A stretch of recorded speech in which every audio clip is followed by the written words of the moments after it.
Welcome to the Boomer Briefing Podcast, where we help you solve a critical business issue in 20 minutes or less. I'm your host, Jon Hubbard, shareholder here at Boomer Consulting, and with me today is Sandra Wiley. Hi, Sandra. Thank you for being on this episode. Hey, Jon. Good to be here. Sandra is our president, and she's a leader here in our company, but she also works with accounting firms around the world around leadership.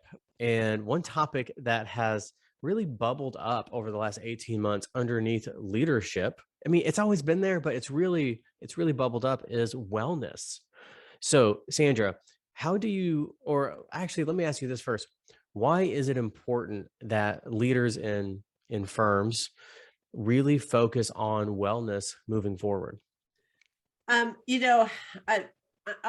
say there's almost two ways of looking at this, right? There's the physical wellness, and I actually think CPA firms that we have worked with over the years have been better at that than I kind of anticipated they would. There's all kinds of things going on in the firm to get people to work out more and things like that. So the physical wellness, I think, I'm not sure it's completely under control, but I think it's better than it used to be. The mental wellness has really bubbled up over the last couple of years, obviously due to pandemic and all the different things that we as leaders have had to deal with. And I think that is something that we have to take a stand as a leadership team, that we have to say, you know what, that's important too. That it's not just about some people out there, and it's not just about physical wellness. It truly is something that we are tuned into and that we feel is important. So I think that pandemic thing has kind of helped it bubble to the top. And I think leaders need to really start thinking about that. So talk a little bit about kind of some strategy, some recommendations for firms as they start to maybe lead more in that wellness area. And if you could speak a little bit about maybe, again, what they've historically done and maybe what the new looks like moving forward. Yeah, so I think historically what we have done, or what firms have done, is that they have left it in the hands of the HR department, and the HR department then leaves it in the hands of usually their healthcare provider, Blue Cross Blue Shield or Aetna or whoever they use. And there's usually some kind of resource that we hand people a brochure and say, here, I want you to call these people if you have a problem, and come to HR if you have a problem. And I still think that's not a bad thing. I don't think those are bad things. We have that at Boomer Consulting, and we have seen an uptick in people using those resources over the last 2 years, more than we've ever seen it in the past. So I think that's important. I also think it's really important to be transparent, that it's okay for leaders to say, you know what, I have also struggled at times with this having to be at home all the time. I have struggled with kids that I have that are at home being schooled instead of back in school where we thought they would be. It is okay for you to talk about some of the mental health struggles that you have had. People can relate to that. People understand it, and it normalizes it. It makes it so that it feels more normal. Now, that doesn't mean you have to lay out your entire personal life at a staff meeting, but I think it is okay to have some conversations. And Jon, you and I have talked about this show before, but Ted Lasso is a great show out there. And Ted is if you haven't watched it yet, for all of you that are listening, put this on your binge list for this winter sometime when you're looking for something to watch. I think it's on Apple TV. My husband and I have just completely binge watched the entire 2 seasons that are on right now. And one of the things that I love about that show is it makes things normal, and it makes it feel like that's the way I would want to lead a company, or that's the way I would want to lead my team if I could lead them. And in season 2, I won't give too much away because I know a lot of listeners may not have seen the show, but he talks a little bit about his struggles and what he's going through. And what he talks about is that it's normal, it's okay. And as a leader, it's okay for you to tell people what you're struggling with so that they understand, and so it normalizes it. And I just love that. I think that's so important. No, that's great. And we have talked about Ted Lasso, and it is one of my favorite shows. And there is an underlying theme of that throughout, which, Yep. is great. Um, so, kind of, what else are you seeing firms do just in the area of wellness? I think our listeners like to have just a couple ideas, in addition to what you just shared. Any other ways you see firms approaching this area of wellness that may be a little different than they were doing in the past?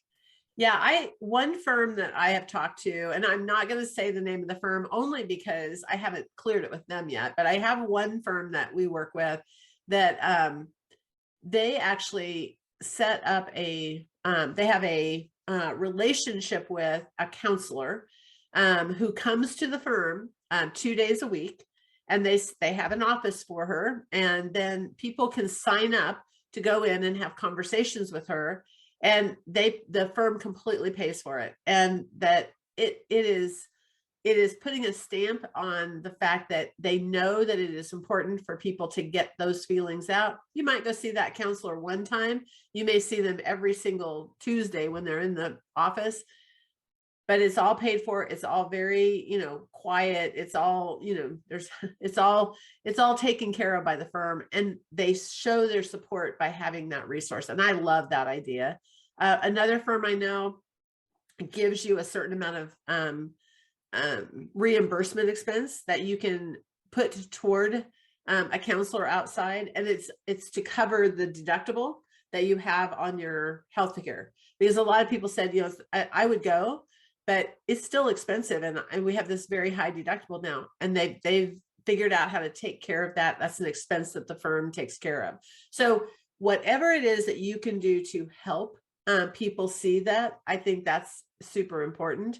I also have heard of a lot more managing partners and partners as a whole tell their story. Not in the big team meetings. It's not like in the state of the firm address, but they tell people that they come across, and they have conversations about it in the break room and in meetings that they have, or they'll say, I need to be off this week because my son or my daughter or my grandchild is at home and they need somebody to be with them because they're at school at home. So I am helping in taking care of that. They're normalizing their behavior to be like the employees. And I think that is the best thing that you can do to help show people that you understand and that you are behind them, and that that you get it, right? So I think that's great example, Sandra. And you keep using the word normalizing.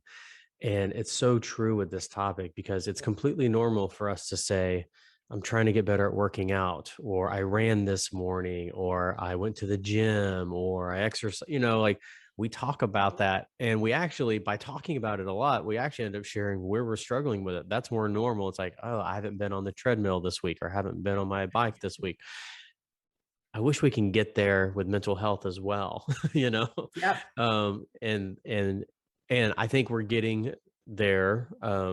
At least we're closer than we were because of everything you're sharing here. So that's good. As you think about this topic, obviously this topic is not isolated to just the accounting profession. We are kind of a micro ecosystem of this topic.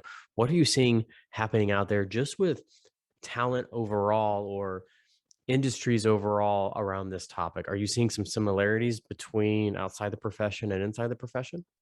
Absolutely. I mean, it really does not. I think sometimes we in this profession think that we're special and that we're different than all the other people out in the world. We're not. They're all they are just like we are, or we are just like they are.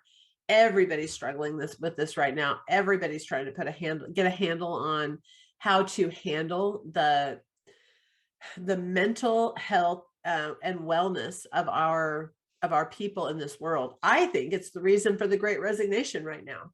People are hungry to find something that really makes them feel better. And if they aren't feeling good at their current job, they're going to try to find it somewhere else. Now, you and I both know we're not sure that the grass is always greener on the other side, but our reality is that's what they're looking for. People are searching and hungry for finding a place and a space where they're safe and where they feel okay and where they feel normal. And if they're not feeling that at the firm, they will try to find it somewhere else. And so the more that we can do to help them, the more likely they are to stay with our firm and become really solid citizens for us.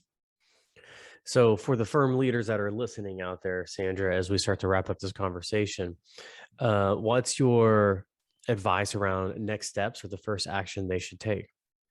I think the very first thing that you can do to really make a difference here is form a group of people. And the committee may be too strong of a word, because it may be a one-time conversation, and then figure out how your firm is, first of all, what they're doing that's working, what they're doing that's not working. But human resources should be a part of that. And pardon me. And your managing partner have to be a part of that. Yes, that is great advice there. So, Sandra, as always, it's a pleasure having you on the podcast. So thank you for making yourself available. And for those listeners out there, we release new episodes every Tuesday morning. So each week we'll go from a technology topic to a talent, to a leadership, to a growth, and a bunch of topics in between. And so we release new episodes every Tuesday morning. So please subscribe. Thanks so much.